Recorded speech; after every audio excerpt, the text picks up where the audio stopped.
With the Maul Shadow Lord show coming out this year, I decided to rank every single version of Maul going from his birth all the way to his death in Star Wars Rebels. So let's get straight into this. So first off, we have Baby Maul. I don't really know much about Baby Maul because I haven't really studied comics that much. That's ironic because I'm a Star Wars YouTuber, but hey, you know what? It's fine because he's going to go into C tier because I don't want to make anyone mad. Hey! So next we actually have the Phantom Menace Darth Maul. Now the Phantom Menace Darth Maul is just insane. That's why he's probably going to go into A tier because there's still better versions of Maul. But the first time seeing a dual lightsaber in Star Wars, that was really, really cool.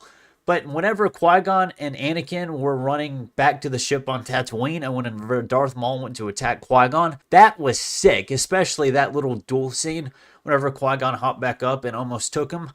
And then at the end of the film, whenever Darth Maul brutally stabbed Qui-Gon. But the first time ever seeing a double-bladed lightsaber, that was so sick in Star Wars. That was so cool. That made me hard. I was hard whenever I watched that for the second time in theaters back in 24. Now next we actually have, after the first time we ever actually see him in Clone Wars, after he got cut in half by Obi-Wan, and this was the very insane Darth Maul where he was going insane. The only thing that kept him alive was revenge towards Obi-Wan, the dark side, the revenge, everything just kept him alive, and he was just going insane. This was kind of like the first version we see whenever Savage Opress finds Darth Maul on the trashy planet. So, yeah. I think B tier is a good category for this Maul because at this point he was just insane being in solitude for so long after looking towards revenge. That's what kept him alive, was revenge. So yeah, I think B tier is definitely a good category for this version of Darth Maul. Now next we have the second version of Darth Maul. Actually, I might move the Phantom Menace one to S tier. And this version of Darth Maul is a little bit after this version because now he actually has the legs that he needs to kind of run around and go actually fight Obi-Wan, which he did multiple times, and multiple times he did win against Obi-Wan, but then Obi-Wan came back and Ventress saved him with Obi-Wan. That's a whole thing as well. I feel like this Darth Maul right here, I know quite a bit about, and I think A tier is definitely good for him because he's just getting back his legs and everything to actually start finding Darth Maul, fighting revenge towards the Jedi, mainly Obi-Wan, really. He just wants to kill Obi-Wan. Just like kind of all of Obi-Wan's enemies, they just kind of are, everyone's after Obi-Wan for some reason, and he did that quite a few times. So yeah, I think A tier is definitely good. Now this Darth Maul is actually my favorite. Now this is the Darth Maul we all know. At this point, he is the leader of the Mandalorian. He is the head of the Mandalorian. At this point, he has built the gang underground, the Syndicate, and then also at this point, he has fully got back his version of himself. And I like this version of himself because this is actually during the finale of the Clone Wars whenever Ahsoka versus Maul. One of my favorite duels all of Star Wars history. I love that duel so much. And this Darth Maul is so menacing. I love it. Like this version of Maul makes me calm.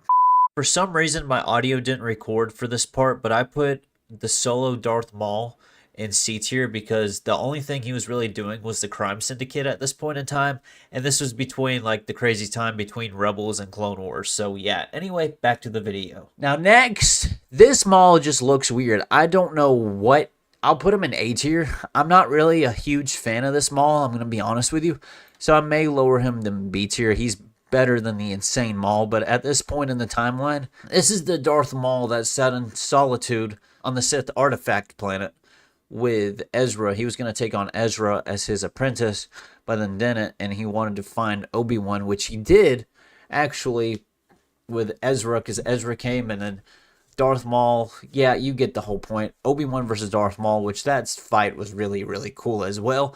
That was definitely a more calmer fight, more of a demeanor, because I think we'll explain it on this next tier, which this is his unfortunate death. Now, his death wasn't really sad. It was just kind of there, which was pretty cool, but, you know, I don't know where to put his death. I'm going to be honest with you. I'll put it in B, I feel, is a good one. Yeah, because how his death happened, actually, is Sam Witwer explained it the best. Whenever he first pulls out his lightsaber, this is his Qui-Gon Jinn pose. That's the pose that Darth Maul killed and understood.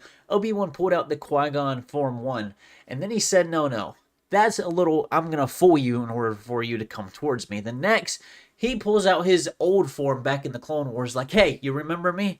But then, once Darth Maul pretty much destroys straight towards him. He just rushes straight towards him. He pulls out his new Form 4, a Taru form, which he just starts, slices him. And yeah, and then he kills him. So I feel like that's probably the best way of explaining that. That duel, there's a lot going on in the lore depth, but it looks so like fast. But there's a lot going on in the lore depth on how that duel was planned out, and it was actually really cool. So yeah, anyway, there's my Darth Maul tier list. I hope you like it. If you don't, I don't care. Bye.